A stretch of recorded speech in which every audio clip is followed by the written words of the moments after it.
Hello dear students. Today we are going to discuss about the different strategic options which are available at the corporate or you can say company level. So dear students, in today's lecture I am going to cover the various types of strategies which are available in the company and which can be applicable and adopted at the different circumstances. So what are these different types of strategies that we are going to cover in this lecture? विद्यार्थी मित्रांनो, आजचा आपला हा जो व्हिडिओचा जो काही topic आहे तो म्हणजे कंपनी पातळीवरील विविध व्यूहरचनात्मक पर्याय. आता कंपनी पातळीवरील याचा अर्थ कंपनी जेव्हा स्वतःच्या लेवलवरती काम करते, म्हणजे जेव्हा कंपनी ही कंपनीच्या पातळीवरती काम करते तेव्हा कंपनीमध्ये अनेक अशा काही व्यूहरचना असतात की ज्या व्यूहरचनांचा वापर करून कंपनी आपली प्रगती करण्याचा प्रयत्न करत असते, मार्केटमध्ये आपलं एक स्थान निर्माण करण्याचा प्रयत्न करत असते. तर आता ही कंपनी पातळीवरची व्यूहरचना ही मूलतः जी आहे तर ती बिझनेसचे जे ऑब्जेक्टिव्ज आहेत ते ऑब्जेक्टिव्ह पूर्ण करण्यासाठी कंपनीने जो काही ऑप्शन निवडलेला आहे तर तो ऑप्शन कंपनीच्या वेगवेगळ्या बिझनेसेसमध्ये वेगवेगळे जे काही रिसोर्सेस आपण वापरणार आहोत आणि त्याचं जे काही डिस्ट्रीब्युशन करणार आहोत याचे जे डिसिजन्स असतात याच्याशी रिलेटेड ह्या सर्व स्ट्रॅटेजी असतात. म्हणजेच ह्या ज्या स्ट्रॅटेजीज आहेत ह्या स्ट्रॅटेजी एखाद्या कंपनीतील रिसोर्सेसचं एका व्यवसायापासून जर तुम्ही दुसऱ्या व्यवसायामध्ये ट्रान्सफर करणार असाल तर ते ट्रान्सफर करत असताना ट्रान्सफर केल्यामुळे तुम्हाला तुमच्या कंपनीची सध्याची पोझिशन ही याच्यापेक्षा चांगल्या ठिकाणी कशा प्रकारे आपण नेऊ शकतो, किती चांगल्या प्रकारे पूर्ण करू शकतो. तर ह्यासाठी कंपनीच्या पातळीवरती किंवा कंपनीच्या लेवलवरती ज्या काही वेगवेगळ्या स्ट्रॅटेजीज अडॉप्ट केलेल्या आहेत तर त्या स्ट्रॅटेजी कोणत्या हे आपण आजच्या या लेक्चरमध्ये पाहणार आहोत.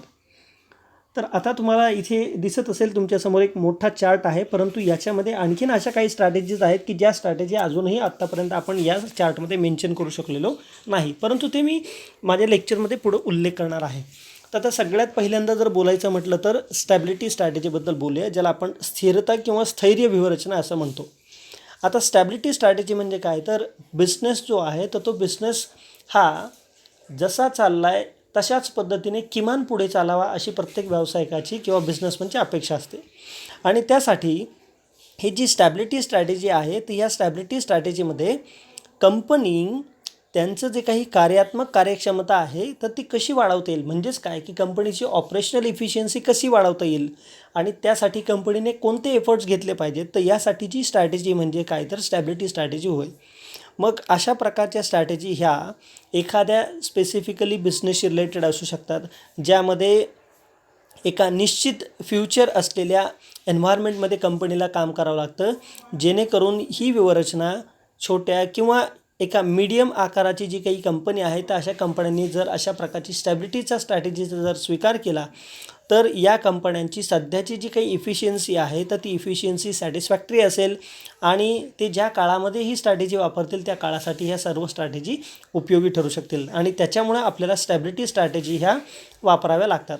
आता स्टॅबिलिटी स्ट्रॅटेजीचे काही प्रकार पडतात. त्यातली पहिला जो प्रकार आहे तो म्हणजे काय की not changing any sort of strategy. म्हणजेच कुठल्याही प्रकारची व्यूहरचना जी तुम्ही आखलेली आहे पूर्वीची त्याच्यामध्ये कुठलाही प्रकारचा बदल न करणं ही सुद्धा एक प्रकारची व्यूहरचना आहे. म्हणजे काय की बऱ्याचदा ह्या व्यूहरचनेमध्ये असं दाखवलं जातं की कंपनी त्यांच्या व्यवसायामध्ये कुठल्याही प्रकारचा बदल घडवून आणायला तयार नसते आणि जो कंपनी सध्या तो व्यवसाय करत आहे तीच व्यवसाय कंपनी त्याच पद्धतीने पुढे चालू ठेवते. म्हणजेच ह्या स्ट्रॅटेजीनुसार कंपनीला कोणत्याही प्रकारचा बदल करायचा नसतो आणि बदल न करणं ही देखील एक प्रकारची स्ट्रॅटेजी आहे. आणि म्हणून कंपनीला स्वतःचं भवितव्य जेव्हा माहिती करून घ्यायचं असेल तेव्हा अशा प्रकारे निश्चित आणि एक स्टेबल एन्व्हायरमेंटमध्ये आपला बिझनेस पुढं चालू ठेवण्याचा डिसिजन ह्या कंपन्या घेत असतात. आणि याचं कारण म्हणजे काय तर कंपनीला त्यांची जी स्ट्रॅटेजी त्यांनी तयार केलेली आहे ही कुठल्याही प्रकारची बदलायची नसते किंवा ते बदलण्याचं कुठलंही कारण त्यांच्याकडे असत नाही. म्हणजे एन्व्हायरमेंटमध्ये कुठलाही प्रकारची एखादी अपॉर्च्युनिटी असेल किंवा थ्रेट त्यांना दिसून येत नसेल तर अशा वेळेला कंपनी आपल्याकडे जे असणारे जे काही पॉझिटिव्ह आणि निगेटिव्ह बाजू आहेत या दोन्ही बाजू विचारात घेऊन आपल्या प्रोडक्टला जर पर्यायी प्रोडक्ट म्हणजे ज्याला आपण म्हणतो की एखादं ऑप्शनल प्रोडक्ट जर बाजारामध्ये आलेलं नसेल तर मात्र कंपनी कुठल्याही प्रकारचे बदल न करण्याची स्ट्रॅटेजी ॲप्लाय करते आणि कंपनी हा आपला व्यवसाय त्याच प्रकारे चालू ठेवते. आता स्टॅबिलिटी स्ट्रॅटेजीमधली दुसरी स्ट्रॅटेजी आहे ती म्हणजे प्रॉफिट स्ट्रॅटेजी. आता प्रॉफिट स्ट्रॅटेजी म्हणजे काय, तर कंपन्या ह्या जे काही जुन्या स्ट्रॅटेजी असतात त्याच्यावरती काही फार काळ त्या डिपेंड राहू शकत नाही. म्हणजे जशा तुमच्या आजूबाजूची परिस्थिती बदलते तशाच प्रकारे कंपनीला देखील आपली स्ट्रॅटेजीमध्ये बदल करावा लागतो. आता कंपनीला बदल करण्यासाठी एकतर कंपनीच्या अवतीभोवती असणारी जी परिस्थिती आहे त्याचं एक तर ॲनालिसिस करावं लागतं आणि ॲनालिसिस केल्यानंतर त्यांना असं समजून घ्यावं लागतं की आपल्याला आपल्या स्ट्रॅटेजीमध्ये कुठला बदल करायचा आहे किंवा काही बदल करायचा आहे किंवा नाही हे ठरवावं लागतं. जर का कंपनीच्या स्ट्रॅटेजी इम्प्लिमेंटेशनमध्ये काही प्रॉब्लेम असेल तर तो प्रॉब्लेम किती काळ टिकेल आणि तोपर्यंत कंपनी वाट पाहू शकते का, किंवा तोपर्यंत कंपनी एक प्रॉफिटेबल स्ट्रॅटेजी अप्लाय करू शकते का. मग आता प्रॉफिटेबल स्ट्रॅटेजी अप्लाय करायची म्हणजे तुम्हाला एक्स्ट्रा रिसोर्सेस अप्लाय करावे लागतील, जेणेकरून हे रिसोर्सेस अप्लाय केल्यानंतर तुम्हाला त्या ठराविक काळापुरता जास्तीत जास्त नफा देखील मिळू शकतो. म्हणजेच अशा प्रकारची जी प्रॉफिट स्ट्रॅटेजी आहे त्या प्रॉफिट स्ट्रॅटेजीचा उपयोग करून आपण तात्पुरत्या स्वरूपामध्ये देखील नफा मिळवू शकतो आणि त्यासाठी टेम्पररी प्रॉफिट मेकिंग स्ट्रॅटेजीचा वापर ह्या कंपन्या स्टॅबिलिटी स्ट्रॅटेजीमध्ये करत असतात. यामधला तिसरा जो प्रकार आहे स्ट्रॅटेजीचा तो म्हणजे प्रिकॉशनरी स्ट्रॅटेजी, ज्याला म्हणतो आपण खबरदारीची व्यूहरचना. आता प्रिकॉशनरीमध्ये एक मराठीमध्ये आपण म्हणतो की थांबा आणि पुढे जा. म्हणजे काय की पहिल्यांदा तुम्हाला कोणतंही काम करायचं असेल तर एकदा एक पॉज घ्या, पहा आणि नंतर मग पुढे जा. म्हणजे प्रिकॉशन तुम्हाला घ्यावी लागेल. मग आता प्रिकॉशन कधी घ्यावी लागते, तर प्रिकॉशन घ्यायची म्हणजे एक प्रकारची ही स्ट्रॅटेजीच आहे. कारण की जेव्हा कंपनी काही वेळेला अशा परिस्थितींमधून जात असते की कंपनीला असं वाटतं की ह्या सर्व परिस्थिती आपल्यासाठी परिपूर्ण आहेत, म्हणजे पूर्ण कंडिशन आपल्या बाजूने आहेत, परंतु असं असत नाही. तुम्हाला बऱ्याचदा काही प्रिकॉशन्स या तुम्हाला घ्याव्या लागतात. कारण की कुठलीही स्ट्रॅटेजी जेव्हा तुम्ही अंमलात आणता तेव्हा स्ट्रॅटेजी इम्प्लिमेंट करत असताना त्याची एक तुम्हाला टेस्ट घ्यावी लागते आणि टेस्ट घेतल्यानंतर तुम्हाला फ्युचरमध्ये आपली ही जी स्ट्रॅटेजी आहे या स्ट्रॅटेजीचं एक्सपान्शन कसं करायचं किंवा ही स्ट्रॅटेजी जर तुम्ही अप्लाय केली तर ह्या स्ट्रॅटेजीवरती तुम्ही कशाप्रकारे मॉनिटरिंग करायचं. तर अशा प्रकारे ही व्यूहरचना जी आहे किंवा ह्या स्ट्रॅटेजी जी आहे ही स्ट्रॅटेजी वापरली जाते, ज्यामध्ये या स्ट्रॅटेजीचा जो मुख्य ऑब्जेक्ट आहे किंवा हेतू जो आहे तो ऑब्जेक्ट असा असतो की कंपनीच्या लेवलवरती ही जी स्ट्रॅटेजी आहे ही स्ट्रॅटेजी तुम्ही चेंज करायची आणि त्याचा जो चेंज आहे तो ॲडॉप्ट करून घ्यायचा, जेणेकरून तुम्हाला तुमच्या कंपनीच्या ऑर्गनायझेशन स्ट्रक्चरमध्ये बदल करायचा असेल किंवा तुम्हाला त्याची इम्प्लिमेंटेशन स्ट्रॅटेजीमध्ये बदल करायचा असेल तर तो बदल तुम्ही ॲक्सेप्ट केला पाहिजे. म्हणजेच काय की ही जी प्रिकॉशनरी स्ट्रॅटेजी आहे ही एक टेम्पररी प्रकारची स्ट्रॅटेजी असते. जशी आपली प्रॉफिट स्ट्रॅटेजी होते, तर प्रॉफिट स्ट्रॅटेजी आणि प्रिकॉशनरी स्ट्रॅटेजी या दोन्ही स्ट्रॅटेजीमध्ये थोडक्यात फरक आहे. म्हणजेच काय की प्रॉफिट स्ट्रॅटेजीमध्ये जेव्हा कंपनी टेम्पररी कालावधीसाठी एखादा जर प्रॉब्लेम असेल तर त्या प्रॉब्लेममधून आपल्याला काही फायदा होतो का, तर ते फायदा पाहतात. आणि प्रिकॉशनरी स्ट्रॅटेजीमध्ये मेन म्हणजे काय केलं जातं, तर आपल्या स्ट्रॅटेजीमध्ये जर गरज असेल तर तो गरज असेल तर बदल केला जातो आणि तो योग्य वेळेला तो अंमलात आणला जातो आणि ते अंमलात आणण्यासाठी जाणीवपूर्वक प्रयत्न केले जातात. म्हणून त्या ठिकाणी स्टॅबिलिटी स्ट्रॅटेजीला फारसं महत्त्व आहे. आता आपण स्थिरता म्हणजे स्थैर्य व्यूहरचनेमधल्या 3 स्ट्रॅटेजी पाहिल्या, ज्याच्यामध्ये आपण पहिली स्ट्रॅटेजी पाहिली ती म्हणजे काय की नो चेंज स्ट्रॅटेजी, त्याच्यानंतर प्रॉफिट मेकिंग स्ट्रॅटेजी आणि प्रिकॉशनरी स्ट्रॅटेजी. आता आपण या कंपनी लेवलवरची जी दुसरी स्ट्रॅटेजी आहे ती म्हणजे काय, तर ग्रोथ स्ट्रॅटेजी. तर ह्या ग्रोथ स्ट्रॅटेजीविषयी आपण थोडीशी माहिती जाणून घेऊया. आता ग्रोथ स्ट्रॅटेजी म्हणजे तुम्हाला शब्दावरूनच लक्षात आलं असेल की वृद्धी. आपल्या कंपनीला जर स्वतःची व्यवसाय वृद्धी करायची असेल, स्वतःचा नफा वाढवायचा असेल, तर अशा गोष्टींसाठी कंपनीला ही जी विस्तार किंवा ज्याला आपण एक्सपान्शन किंवा ग्रोथ स्ट्रॅटेजी असं म्हणतो, ह्या ग्रोथ स्ट्रॅटेजीचा अप्लाय करावा लागेल. कारण की ग्रोथ हा आपल्या एक लाईफचा इन्व्हिटेबल पार्ट आहे. म्हणजे ग्रोथ ही प्रत्येकाच्या आयुष्यामध्ये असलीच पाहिजे आणि म्हणूनच खूप साऱ्या जे काही वेगवेगळ्या प्रकारच्या कंपन्या असतात त्या वेगवेगळ्या प्रकारच्या कंपन्या वेगवेगळ्या पॉलिसी आखत असतात आणि त्या पॉलिसीमध्ये त्यांचा मेन हेतू हाच असतो की आपल्या कंपनीची वृद्धी किंवा विस्तार कशा प्रकारे होईल आणि आपली कंपनीची जी स्ट्रॅटेजी आहे ती स्ट्रॅटेजी जास्तीत जास्त पॉप्युलर कशी होईल याच्याकडे ते लक्ष करत असतात. आणि त्यामुळे कंपनीला प्रॉफिटमध्ये आणण्यासाठी खूप म्हणजे each and every element of the company they are trying their hard to get the results. So it becomes their main motive at the time of framing the strategy. So basically there are 5 types of growth or you can say expansion strategy. The first one is concentration strategy, ज्याला म्हणतो आपण एकाग्रतेतून विस्तार. Concentrated म्हणजे काय, तर तुम्हाला एका particular लेवलवरती फोकस करावा लागेल. म्हणजे जेव्हा तुम्ही आपल्या कंपनीचा विस्तार करणार आहे तेव्हा सगळ्याच आस्पेक्टचा विस्तार नाही करता येणार तुम्हाला. एखाद्या कुठल्या तरी गोष्टीवरती तुम्हाला काय करावं लागेल, एकाग्र व्हावं लागेल, कॉन्सन्ट्रेट करावं लागेल. आणि म्हणून ह्या स्ट्रॅटेजीचा जो काही मेन एक्सपान्शनचा हेतू आहे तो म्हणजे काय, की फर्स्ट जेव्हा तुम्ही प्रायमरी लेवलवरती एक्सपान्शन ठरवता तेव्हा यामध्ये कंपनीचे जे काही वेगवेगळे रिसोर्सेस आहे किंवा कंपनीच्या अनेक शाखा असतील तर त्या शाखांमधले जे काही रिसोर्सेस आहेत तर ते रिसोर्सेस आपल्या कस्टमरच्या रिक्वायरमेंटनुसार, म्हणजे या ठिकाणी कस्टमर हा it is called as an king of the market. तर कस्टमरच्या जे काही अपेक्षा आहेत तर त्या अपेक्षांनुसार आपण आपल्या सगळ्या प्रकारचे टेक्नॉलॉजी असेल, रिसोर्सेस असेल, हे सगळे आपण त्या कस्टमरच्या एक्सपेक्टेशनच्या भोवती एकत्र करतो, कॉन्सन्ट्रेट करतो, जेणेकरून आपल्याला जेव्हा एक्सपान्शन करायचं आहे तेव्हा एक्सपान्शन करत असताना आपल्याला एक कॉन्सन्ट्रेशन कस्टमरवरती ठेवलं पाहिजे आणि कस्टमरवरती कॉन्सन्ट्रेशन ठेवून आपल्याला आपलं एक्सपान्शन करावं लागेल. तर त्यावेळेला एक्सपान्शन करत असताना जे काही टेक्नॉलॉजिकल ॲडव्हान्समेंट आहे ते टेक्नॉलॉजिकल ॲडव्हान्समेंट जे सध्या मार्केटमध्ये लेटेस्ट अपडेट्स आलेले आहेत ते लेटेस्ट अपडेट हे तुमच्या प्रोडक्शन सायकलमध्ये तुम्ही इन्व्हॉल्वमेंट करून घेतली पाहिजे. तुम्हाला जे रिसोर्सेस नवीन नवीन लागायचे ते रिसोर्सेस तुमची त्याच्यामध्ये इन्व्हेस्टमेंट केली पाहिजे, जेणेकरून ही कॉन्सन्ट्रेटेशन जी स्ट्रॅटेजी आहे ही तुम्हाला आणि तुमच्या कंपनीला नेहमी एक्सपान्शन किंवा ग्रोथकडेच घेऊन जाईल.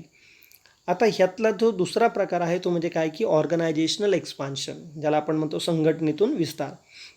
आता हे जे काही ऑर्गनायझेशनल एक्सपान्शन आहे तर याच्यामध्ये एकतर कस्टमरचे फंक्शन्स काय आहेत, कस्टमरचं बिहेवियर कशा प्रकारे होतं, याचं एक स्ट्रक्चर आपण तयार करतो आणि ह्या स्ट्रक्चरनुसार एखाद्या कंपनीला आपल्या व्यवसायाचं एक्सपान्शन करायचं असेल तर ते एक्सपान्शन कस्टमरची नीड काय आहे, कस्टमरचं टाईप काय आहे, कस्टमर कशा प्रकारे बिहेव करतो, तर ह्या सर्व गोष्टींचा विचार करून आपल्या ऑर्गनायझेशनमध्ये किंवा आपल्या स्ट्रक्चरमध्ये कशा प्रकारे बदल करता येईल तो बदल केला जातो, जेणेकरून त्याचा परिणाम म्हणजे काय, की कस्टमरचा जो काही एक सेट आहे तर त्या कस्टमर सेटला आपण चांगली सेवा पुरवू शकतो. म्हणजेच काय, की आपल्या बिझनेसला एक ऑप्शनल काही टेक्नॉलॉजी असेल किंवा ॲडव्हान्स टेक्नॉलॉजी असेल तर त्याच्यामध्ये देखील या ठिकाणी बदल करावा लागतो. कारण की तुमचं ऑर्गनायझेशनल सेटअप तुम्ही चेंज करताय म्हटल्यावरती तुम्हाला टेक्नॉलॉजिकल चेंजेस देखील करणं गरजेचं आहे. आता वैविध्यकरणातून म्हणजेच काय, की डायव्हर्सिफिकेशन. बऱ्याचदा आपल्याला जेव्हा ग्रोथ करायचं असतो तेव्हा आपण एकाच प्रोडक्ट लाईनवरती किंवा एकाच प्रोडक्टवरती अवलंबून असून चालत नाही. तर आपल्याला वेगवेगळ्या प्रकारचे व्हरायटी ऑफ प्रोडक्ट्स हे ट्राय करून बघितले पाहिजेत आणि त्याच्यासाठी तुम्हाला व्हरायटी एक्सपान्शन म्हणजे डायव्हर्सिफिकेशन एक्सपान्शन स्ट्रॅटेजीचा विचार केला पाहिजे, ज्याच्यामध्ये काय, की तुमच्याकडे कुठले ऑप्शन्स किंवा वेगवेगळ्या प्रकारचे प्रोडक्ट्स आणि सर्व्हिसेस तुम्ही तयार करू शकता. त्यासाठी तुमच्या कंपनीमध्ये त्याची इंटरनल फॅक्टर्स कुठले आहेत, तसेच ते फॅक्टर किती फंक्शनेबल आहे, ते किती चांगल्या प्रकारे काम करतात. मग ह्याच्यामध्ये जर तुम्हाला सांगायचं म्हटलं तर पर्टिक्युलरली कस्टमरचे फंक्शन्स असतील किंवा कस्टमरचा ग्रुप असेल किंवा एखादी कंपनी असेल किंवा एक किंवा अनेक कंपन्या ज्या प्रकारच्या टेक्नॉलॉजी वापरतात तर ह्या प्रकारच्या वेगवेगळ्या टेक्नॉलॉजी देखील तुम्हाला तुमच्या कंपनीमध्ये वापराव्या लागतील, जेणेकरून तुम्हाला डायव्हर्सिफिकेशन म्हणजेच एका गोष्टीमध्ये अनेक प्रकारच्या व्हरायटी तुम्हाला देता येऊ शकता. आणि म्हणून तुमच्या कंपनीला त्यांच्या व्यवसायामध्ये एक रिस्क म्हणजे टेक्नॉलॉजिकल रिस्क या ठिकाणी घ्यावी लागते. कारण की कुठली टेक्नॉलॉजी लोकांना आवडेल किंवा कुठली टेक्नॉलॉजी आवडणार नाही हे तुम्हाला माहिती नाही आहे, पण तरीसुद्धा तुम्हाला टेक्नॉलॉजिकली जे काही डायव्हर्सिफिकेशन्स आहेत ते तुम्हाला ॲक्सेप्ट करावे लागतील, तुमच्या कंपनीमध्ये ते अप्लाय करावं लागतील. आणि जेव्हा तुम्ही अशा प्रकारची डायव्हर्सिफाईड स्ट्रॅटेजीचा उपयोग तुमच्या कंपनीमध्ये करता तेव्हा तुमच्या कंपनीची जी काही मेन एक प्लस पॉईंट असा जो आहे तो असा असतो, की तुम्हाला जे काही टेक्नॉलॉजिकली एखाद्या गोष्टीला सामोरं जायचं आहे तर ते टेक्नॉलॉजिकल तुमचे जे काही ड्रॉबॅक्स आहेत ते कमी होतात, कारण तुम्ही लेटेस्ट टेक्नॉलॉजी या ठिकाणी ॲडॉप्ट केलेली असते. आणि म्हणून तुमच्या जे काही बिझनेस आहे त्या बिझनेसची एक प्रकारचं ग्रोथ होण्यासाठी चांगलं एन्व्हायरमेंट बिझनेसमध्ये तयार होतं. आणि डायव्हर्सिफिकेशन हा एक तुम्हाला एक्सपान्शन करून एक नवीन ब्रांच ओपन करण्यासाठी किंवा नवीन एखाद्या प्रोडक्टमध्ये चांगल्या प्रकारचं मार्केट मिळवण्यासाठीचा ऑप्शन ह्या कंपनीला अवेलेबल होत असतो. याची जी काही चौथी स्ट्रॅटेजी आहे ती म्हणजे काय, कॉपरेटिव्ह एक्सपान्शन. कॉपरेटिव्ह म्हणजे काय, तर तुम्हाला ज्या वातावरणामध्ये किंवा ज्या बाजारपेठेमध्ये तुम्ही कॉम्पिटिशन करणार आहात, तर तुमचे जे कॉम्पिटिटर्स आहेत, ह्या कॉम्पिटिटर करून तुम्हाला बऱ्याचदा कॉपरेशन मिळतं की तुम्ही कशाप्रकारे एक्सपान्शन केलं पाहिजे. आता याचं जर तुम्हाला उदाहरण द्यायचं म्हटलं तर काय, ते कंपनी जेव्हा अशा प्रकारची कॉम्पिटिटिव्ह एक्सपान्शन म्हणजे कॉपरेटिव्ह एक्सपान्शन स्ट्रॅटेजीचा विचार करते, तेव्हा कंपन्या जे आपले स्पर्धक असतात, तर ह्या स्पर्धकांच्या संमतीने म्हणजे जो तुमचा कॉम्पिटिटर आहे त्या कॉम्पिटिटरला तुम्ही विचारात घेता, कॉम्पिटिटर तुम्हाला मदत करतो आणि त्याच्या मदतीने तुम्ही बिझनेसमध्ये एकमेकांशी कॉम्पिटिशन करत असताना आपल्या दोघांनी मिळून आपली बाजारपेठ कशाप्रकारे काबीज करता येईल या प्रकारचं एकमेकांकडून कॉपरेशन घेतलं जातं. म्हणजे जर तुम्ही बघितलं असेल मार्केटमध्ये, जर टोटल मार्केटमध्ये जर दोघंच असतील तर दोघांनी अर्धा अर्धा जर एरिया वाटून घेतला तर दोघं चांगल्या प्रकारे काम करू शकतील. परंतु मार्केटमध्ये दोघं आहेत परंतु दोघांना माहिती नाही आहे की कोणाचा कुठला एरिया आहे आणि प्रत्येकजण काय करतो की एकमेकाचा एरिया काबीज करायला बघतो, की याच्यामधून त्यांचं एक्सपान्शन होत नाही. म्हणजे जर दोघांनी एकमेकाला कॉपरेट केलं तर ते दोघंही चांगल्या प्रकारे एकमेकांशी कॉम्पीट करू शकतात आणि ह्या कॉपरेशनमधून त्यांना त्यांचा बिझनेसचं एक्सपान्शन किंवा ग्रोथ देखील करता येतं. मग याच्यामध्ये अमलगमेशन असेल किंवा त्यानंतर तुमचं स्ट्रॅटेजिक अलायन्स असेल किंवा तुमचं मर्जर असेल, तर अशा प्रकारचे जे काही ऑप्शन्स आहेत कॉपरेशनसाठीचे, तर हे सर्व प्रकारचे ऑप्शन्स या ठिकाणी वापरले जातात. आणि लास्ट यातली जी काही स्ट्रॅटेजी आहे ती म्हणजे काय, तर इंटरनॅशनल एक्सपान्शन. आता ग्रोथ स्ट्रॅटेजीमध्ये इंटरनॅशनल एक्सपान्शन म्हणजेच काय, की बऱ्याचदा कंपन्यांना आपली वस्तू आणि सेवा ही फक्त देशाच्या जे काही भौगोलिक सीमा आहे या सीमापर्यंत मर्यादित न ठेवता त्या सीमा ओलांडून आपल्याला सातासमुद्रापलीकडे जाऊन त्या ठिकाणी आपल्या व्यवसायाचं जे काही एक्सपान्शन आहे ते एक्सपान्शन करणं गरजेचं असतं. आणि म्हणून आपण इंटरनॅशनलायझेशन एक्सपान्शन स्ट्रॅटेजी वापरतो, ज्याच्यामध्ये इंटरनॅशनल मार्केटमध्ये आपल्याला आपले जे काही प्रोडक्ट्स आणि सर्व्हिसेस आहेत तर ते इंटरनॅशनल मार्केटमध्ये जाऊन ते प्रोडक्ट्स आणि सर्व्हिसेस कशाप्रकारे विकायचे, तर त्यासाठी आपला इंटरनॅशनल एन्व्हायरमेंटचा देखील अभ्यास करावा लागतो. स्वतः आपली कॅपॅसिटी आहे का, आपण त्या ठिकाणी जाऊन आपला बाजार म्हणजेच मार्केटमध्ये आपले स्टँडर्ड जे पॅरामीटर्स आहेत तर ते स्टँडर्ड पॅरामीटर आपण पूर्ण करू शकतो का, ह्या सर्व गोष्टींचा कंपनीने विचार करावा लागतो. आणि त्याच्यासाठी नवीन इंटरनॅशनल मार्केटमध्ये जात असताना आपण कुठल्या प्रकारची स्ट्रॅटेजी फॉर्म करायची ही स्ट्रॅटेजी देखील त्यांना ठरवावी लागते. आणि असे अनेक डिफरंट ऑप्शन्स कंपनीकडे अवेलेबल असतात की जे इंटरनॅशनल मार्केटमध्ये जेव्हा तुम्ही नवीन असता त्यावेळेला तुम्हाला इंटरनॅशनल मार्केटमध्ये जेव्हा एंट्री मिळवायची असते तर त्यावेळेला वेगवेगळे ऑप्शन्स अवेलेबल असतात. तर ह्या ऑप्शनचा विचार ह्या स्ट्रॅटेजीमध्ये तुम्हाला करावा लागतो. आणि एकदा तुम्ही त्यातला एखादा पर्याय निवडल्यानंतर तो पर्याय कशाप्रकारे इम्प्लिमेंट करायचा याचा देखील विचार हा कंपनीला करावा लागतो. आणि अशा प्रकारच्या स्ट्रॅटेजीवरती कंपनीला सारखं मॉनिटरिंग करावं लागतं, सारखं याच्यावरती कंट्रोल ठेवावा लागतो, फीडबॅक घ्यावा लागतो. तेव्हाच इंटरनॅशनल मार्केटमध्ये कंपनी सक्सेसफुली एक्सपान्शन करू शकते किंवा त्या ठिकाणी ग्रोथ करू शकते. तर आज आपण दोन प्रकारचे ऑप्शन्स या ठिकाणी पाहिलेले आहेत. एक म्हणजे स्टेबिलिटी स्ट्रॅटेजी आणि दुसरी म्हणजे ग्रोथ स्ट्रॅटेजी. स्टेबिलिटी स्ट्रॅटेजीमध्ये आपण 4 प्रकार पाहिले आणि ग्रोथ स्ट्रॅटेजीमध्ये आपण एकूण 5 प्रकार पाहिलेले आहेत. इतर दोन पर्याय किंवा इतर दोन जे प्रकार आहेत ते आपण पुढील लेक्चरमध्ये कव्हर करणार आहोत.